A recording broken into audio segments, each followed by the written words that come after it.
Govindarajan sir. இப்போ என்னன்னா, திருச்சியை பொறுத்த வரைக்கும் கேஎன் நேருவும் திருச்சியை சேர்ந்தவர் தான். அதே சமயத்தில் அன்பில் மகேஷ் பொய்யாமொழியும் திருச்சியை சேர்ந்தவர் தான். ஆனால் நேற்றைக்கு நடந்த மாநாட்டில் கேஎன் நேரு மட்டும்தான் முன்னிலைப்படுத்தப்படுறாரு. அன்பில் மகேஷை எங்கேயுமே பெரிய அளவில் காணோம். ஏன்? அதாவது நீ சொல்றதுக்கு முன்னாடி நீங்க 10 லட்சம் குறிப்பிட்டீங்க. அதை நான் சொல்ல சார், அவங்க சொல்லிக்கிட்டு இருந்தாங்க. அது 10 லட்சம் கடன் இருக்குது இல்ல, அதை தான் அவங்க சுட்டி காட்டுறாங்க. ஓஹோ, தமிழகத்திற்கு 10 லட்சம் கோடி கடன் இருக்குது, அதை சுட்டி காட்டுறாங்க. அதை அவங்களுக்கு மீண்டும் மீண்டும் நினைவுபடுத்துறாங்க மக்களுக்கு. 10 லட்சம்ன்றது. அதாவது இப்ப இந்த அன்பில் மகேஷ் நேருடைய அந்த பகை இன்றைக்கு நேற்றுக்கு இல்லை, அவங்க அப்பா காலத்துல இருந்தே இருக்குது. அவங்க அப்பா தாத்தா காலத்துலேருந்து இருக்கு. அன்பில் தர்மலிங்கம் அவரு கலைஞர் கிட்ட இந்த சர்க்காரிய கமிஷன் புகழ், பூச்சிக்கொல்லி மருந்து புகழ் அன்பில் தர்மலிங்கம். அவருக்கு திமுக கலைஞர் அவருக்கு முக்கியத்துவம் கொடுத்து இது பண்ணியிருந்தார். நேரு அப்பதான் வளர்ந்துட்டு வர்றாரு, கண்டுக்கல. அதுக்கடுத்தது அன்பில் பொய்யாமொழி இருக்கிறார். அவரும் இப்போ இருக்க முதல்வர் ஸ்டாலினும் திருச்சியில் ஒன்னா காலேஜில் படிச்சுட்டு இருந்தாங்க. அதுக்கப்புறம் அவர் சென்னை வந்துட்டாரு. அப்பவும் இவருக்கு முக்கியத்துவம் கொடுக்கல. ஆனால் அந்த பகை இருந்து கொண்டே இருக்குது. இந்த பகை எப்போ தீவிரம் அடையுதுன்னா 2020 ஆண்டு அப்போ திருச்சியில் இவங்க அந்த கட்சி ரீதியாக மாவட்டத்தை பிரிக்கிறாங்க. அதாவது திருச்சியை அதை வடக்கு மத்தி தெற்குன்னு சொல்லிட்டு மாவட்டத்தை பிரிக்கிறப்ப அப்போ பார்த்தீங்கன்னாக்கா இவருக்கு முக்கியத்துவம் கொடுக்காத, அவருக்கு முக்கியத்துவம் கொடுக்காது. அப்போ இவர் அமைப்பு செயலாளர் தான் இருக்கார் நேரு. இவர் அன்பில் மகேஷ் மாவட்ட செயலாளராக இருக்கார். ஸோ அப்போட்லேருந்தே இந்த பகை இது ஆயிட்டு அப்போட்லேருந்தே பார்த்தீங்கன்னாக்கா எந்த ஒரு தேர்தல் வந்தாலும் விருப்ப மனு கொடுக்குறப்ப இவருடைய கோஷ்டி அவருடைய கோஷ்டி அப்படின்லாம் சொல்லி இது பண்ணது.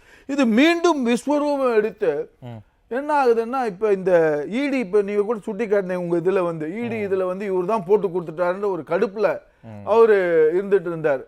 கேஎன் நேருவை பொறுத்த வரைக்கும் என்னன்னாக்கா எனக்கு ஒரு படம் தான் ஞாபகம் வருது.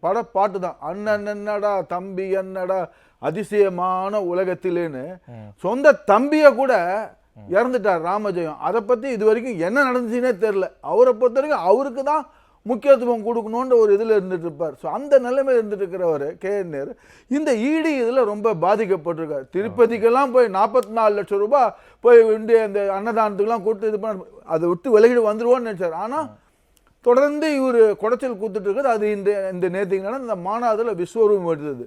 இது போல பல்வேறு தருணங்கள் போகலாம்.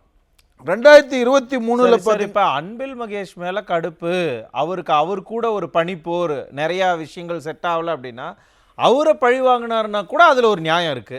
எதற்காக ஒரு துணை முதலமைச்சர்கிட்ட அதை காமிக்கணும்? இந்த நேற்றுக்கு நடந்த நிகழ்வில் பார்த்த உடனே ஞாபகம் வருது.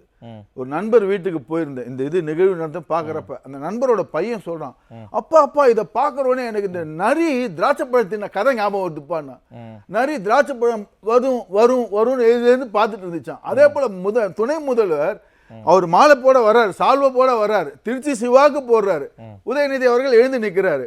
பக்கத்துல ராசா இருக்காரு, அவருக்கு போட வர்றாரு, இவர் எழுந்து நிற்கிறாரு. அது போல இன்னொரு சில தலைவர்கள்லாம் போறப்ப எழுந்து நிற்கிறாரு. கடைசியில் சீச்சி இந்த பழம் புளிக்கும் அப்படின்ற மாதிரி அவரே வெறுத்து போய் உட்காந்துட்டார். இது அந்த பையன் சொல்றான், இன்னைக்கு நான் போயிருக்கிற பையன். ஸோ இது அவர் திரு நேரு அவர்கள் இது திட்டமிட்டு அவருக்கு ஒரு இது பண்ணணும். ஏன்னா அவருக்கு முக்கியத்துவம் கொடுக்கவில்லை. இது பார்த்தீங்கன்னாக்கா திமுக இன்னைக்கு ஒருத்தருக்கு கால வாரதுன்றது, அதாவது மதுரையில் பார்த்தீங்கன்னா திரு மூர்த்தி அவர்கள் பிடிஆர் கால வாரணும்னு நினைப்பார், அவரை இது பண்ண விட மாட்டார். அதே போல திரு பொன்முடி அவர்கள் மஸ்தான் வரக்கூடாதுன்னு அவர் அமுக்க பார்ப்பார். அதே போல பார்த்தா அனிதா ராதாகிருஷ்ணன் கீதா ஜீவன் வரக்கூட அவரை பார்த்துட்டு இருப்பாங்க. அதே போல இங்க சேகர் பாபு மாசு வரக்கூடாதுன்னு சொல்லி பார்ப்பார். அதே போல சபரீசன் உதயநிதி வரக்கூடாதுன்னு பார்த்துப்பார். அதே போல ஏவாவேலு இவர் துரைமுருகனுக்கு வரக்கூடாது. இது திமுக எல்லாரும், அதாவது உன் கண்ணில் உனக்கு இந்த கண்ணு போச்சுன்னா எனக்கு இந்த கண்ணு போகணும் அப்படின்ற அந்த மனப்பான்மையில் தான் திமுக இன்றைக்குமே இருந்துட்டு இருக்குது. இதுக்கு முக்கிய ஆரம்ப புள்ளி எங்கன்னாக்கா யோசிச்சேன்னாக்கா, சென்ற இந்த சட்டப்பேரவை கூட்டத்தில் அவர் துரைமுருகன் வரல. அவர் வராத நேரத்தில் இவர் அன்பில் மகேஷ் அந்த இடத்துல உட்கார வச்சார் பார்த்தீங்களா, அதுதான் ஆரம்ப புள்ளி. ஏன் அதனால என்ன? ஏங்க அவர் சீனியருக்கு முக்கியத்துவம் கொடுத்து இவரை தானே உட்காந்து வச்சு நேருவை அந்த இடத்துல உட்கார வைக்காம அன்பில் மகேஷ் உட்கார வச்சா அவருக்கு பொறாமையா? அதுதான் ஆரம்ப புள்ளி, அதுதான் பொறாமைக்கு காரணம். அங்க ஆரம்பிச்சதுங்க. இதனுடைய துவக்க புள்ளி அங்க ஆரம்பிச்சது. அதை நீ இப்படி பண்றியா சட்டப்பேரவை கூட்டத்துல, வா திருச்சி மாநாடுல உன்னை எப்படி வச்சு செய்யறேன் பாரு அப்படின்னு செஞ்சு அதுக்கு பாருங்களேன், எல்லாருக்கும் தெரிஞ்சு போச்சு. வெளிப்படையா அப்பட்டமா இது தெரிஞ்சு போச்சுன்னா திமுகவுக்குள்ள ஒற்றுமை இல்லை, குறிப்பா திருச்சி திமுகவுக்குள்ள நிறைய பிரச்சனைகள் இருக்கு அப்படிங்கிறது பட்டவர்த்தனம் ஆயிருமே. அது கட்சிக்கு தானே பிரச்சனை. இது வந்து இன்னைக்கு நேரத்துக்கு இல்ல மனோஜ் சார், இது தொன்று தட்டு இருக்கிறது. இப்ப 2023 திருச்சி மாநகராட்சியில அது மாநகராட்சியில இவங்க திமுகக்குள்ள பிளவு வெட்ட வெளிச்சமா இருந்துச்சு. இவர் அன்பில் மகேஷ் ஆதரவாளர்லாம் வெளிநடப்பு செய்யறாங்க. அது எதுக்கு வெளிநடப்பு செய்யறாங்க? அந்த கோழி இது பண்ண அந்த ரீசைக்கிளிங் அந்த இது பண்ணதுக்கு வெளிநடப்பு செய்யறாங்க. ஸோ அந்த இதில் பார்த்தீங்கன்னா இந்த நிகழ்வுன்றது போஸ்டர் பேனர்ல இவருடைய படம் போடலை அப்படின்னு சொல்லிட்டு வெளிநடப்பு செய்யறாங்க. திருச்சினாலே அது வந்து எல்லாருக்குமே தெரியும். அவர் வந்து நேரு அவர் தான் ஆரம்பத்தில். இப்போ அவருக்கு முக்கியத்துவம் கொடுக்கவில்லை. அன்பில் மகேஷ் இதில் முன்னிலையில் வராருன்னு தெரிஞ்சதுனால அவர் சரியான சந்தர்ப்பத்துக்கு திரு நேரு அவர்கள் காத்து கொண்டிருந்தார். இதுதான் சந்தர்ப்பம். சொன்ன மாதிரி இப்போ நாட் ஒன்லி திருச்சி மட்டும் கிடையாது, சென்னையில் இருக்கு, தூத்துக்குடியில் இருக்கு, எல்லா பக்கமும் இந்த மாதிரி ஒருத்தங்க விர்சஸ் இன்னொருத்தங்க அப்படின்னு பிரச்சனைகளை பார்க்கும் பொழுது எலெக்ஷன்ல எப்படி அவங்க ஒன்னா சேர்ந்து வேலை பார்ப்பாங்க? எப்படி அது திமுகவுக்கு ஒரு வெற்றியை கொடுக்கும்? அதாவது திமுக ஆல்ரெடி மக்கள் முடிவு எடுத்து விட்டார்கள். அதிமுக என்டிஏ கூட்டணி தான் வரப்போகுதுன்றது இதெல்லாம் மக்கள் வேடிக்கை பார்த்துட்டு இருக்கிறாங்க.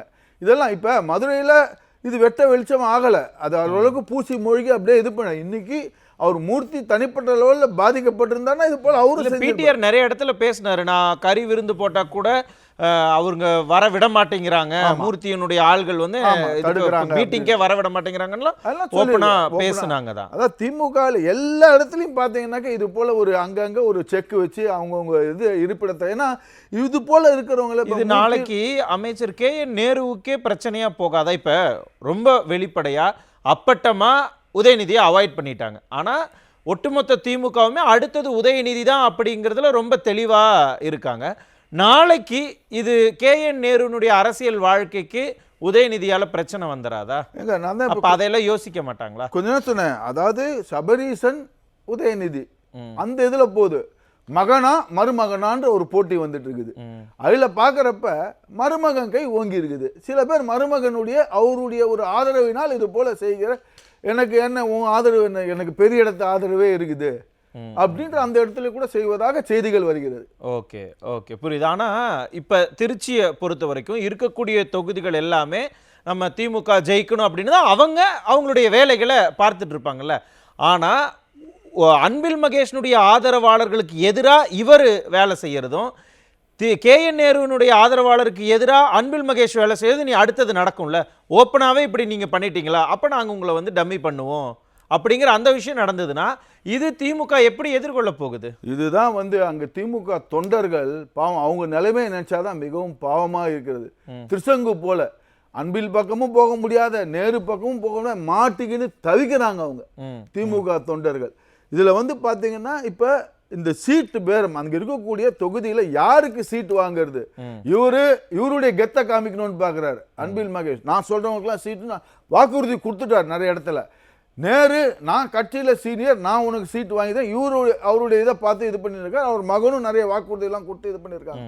ஸோ இந்த இதுல பார்த்தீங்கன்னா பரிதாப நிலையில் இருக்கிறது அவங்க தொண்டர்கள் தான். புரியுது.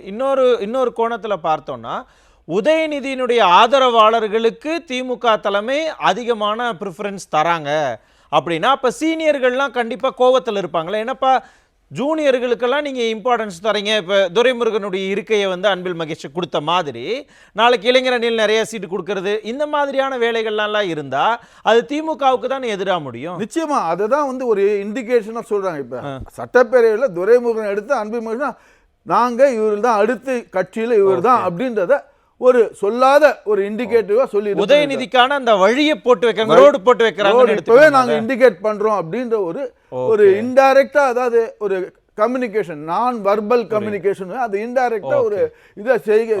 உதயநிதிக்காக போடக்கூடிய அந்த ரோடு வெற்றி பயணத்துக்கு போகுமா இல்ல அதல பாதாளத்துக்கு போகுமா அப்படிங்கிறது இன்னும் விரிவாக நம்ம பேசலாம். கோவிந்தராஜன் சார், அதாவது நண்பர் ஜெயகிருஷ்ணனுக்கு ஒரு ஜெயக்கண்ணன் அவர்களுக்கு ஒரு சின்ன கேள்வி. நிர்வாகிகள் மாநாடுன்னு சொல்றாரு, அப்பயே துர்கா மேடம் போனாங்க, நிர்வாகிகள் சந்திப்பு, அப்பயே துர்கா மேடம் போனாங்க. துர்கா மேடம் போனாங்கல்ல அந்த மாநாட்டுக்கு, அவங்க வந்து நிர்வாகிகள் பாருங்க. கேட்கக்கூடிய கேள்வி மேடையில இருந்து அவங்க போயிருக்காங்க. பாருங்க, இதுதான் வந்து அப்ப நிர்வாகிகள் நீங்க கேட்கக்கூடிய கேள்வியில இந்த குதர்க்கமான வார்த்தையெல்லாம் நம்ம கிட்ட பேசுறாங்க. முதலமைச்சரின் மனைவி மாநாட்டிற்கு செல்வதை வந்து நீங்க நிர்வாகியான்னு கேக்குறது எவ்வளவு பெரிய தவறு இல்ல? அவங்க நிர்வாகிகளா ஒத்துக்க குடும்பத்துல இருந்து யாரும் வர மாட்டாங்களா என்ன?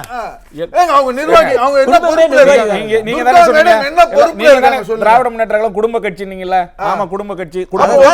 அப்ப நீங்க ஒப்புதல் வாக்குமூலம் அதாவது இது போன்றெல்லாம் 4 CM நான் சொல்றேன், உங்களுடைய அனுபவத்துக்கு இது மாதிரி எல்லாம் பேசக்கூடாதுங்க. ஏங்க நான் என்னங்க கேட்டு இது பண்றேன்? அவங்க வந்திருக்காங்களே அப்படின்னு. நீங்க துர்கா அம்மையாரை பற்றி பேசுவது தவறு. ஏங்க நான் அவங்க மேலாட்டுக்கு வந்து கேட்கல, ஏன் வந்தாங்க? ஏதோ பொறுப்பு அவங்க இருக்காங்கன்னு நிர்வாகியான்னு கேட்கறது கேக்குறது என்னது? ஆமாங்க. முதலமைச்சருடைய மனைவியா செல்லும் போது அந்த மாதிரியான கேள்வி வரக்கூடாது இல்ல? ஏங்க நீங்க அது மாநாடுன்னா ஓகே, நிர்வாகிகள் சந்திப்புன்னு சொல்லி நீங்க தான் விளக்கம் அவங்களும் திமுக உறுப்பினர் தாங்க போனாங்க. திமுக உறுப்பினர் தானே, அவங்க என்ன வேற கட்சியில பொறுப்புல இருக்காங்க கேக்குறாங்க. இதெல்லாம் தவறானது. நீங்க இந்த மாதிரி விவாதத்தை மடைமாற்றாதீங்க. அவங்க கேட்டதுக்கு பதிலா அதை நெறிப்படுத்துறதுக்கு நான் இருக்கிறேன். நீங்க அவர்கிட்ட எதை கேட்கலாம்? அப்படி இல்ல, அவர் கேட்கிற கேள்வி உங்களை தான் கேட்டாரு. பதில் இருந்தா சொல்லுங்க, இல்லன்னா விட்டுருங்க. இது தவறான வார்த்தை. இல்ல அதெல்லாம் நீங்க சொல்லாதீங்க. அதாவது நடவடிக்கை எடுப்பார்னு நண்பர் சொன்னார். நிச்சயமாக நடவடிக்கை எடுக்க மாட்டார்கள். ஏன்னா KN நேரு அவர்கள், ஏவா வேலு அவர்கள், அது இவங்கெல்லாம் தான் வந்து தேர்தலுக்கு விட்டமின் M தேர்தல் நிதி, இந்த தேர்தலே இவங்க நிதி கொடுக்கறத நிறுத்திட்டான்னு வச்சுக்கோங்களேன். ஓகே, அங்க வந்து அதனால பேச மாட்டாங்க. அதனால தேர்தல் பார்க்கலாம் என்ன நடக்குது. நன்றி.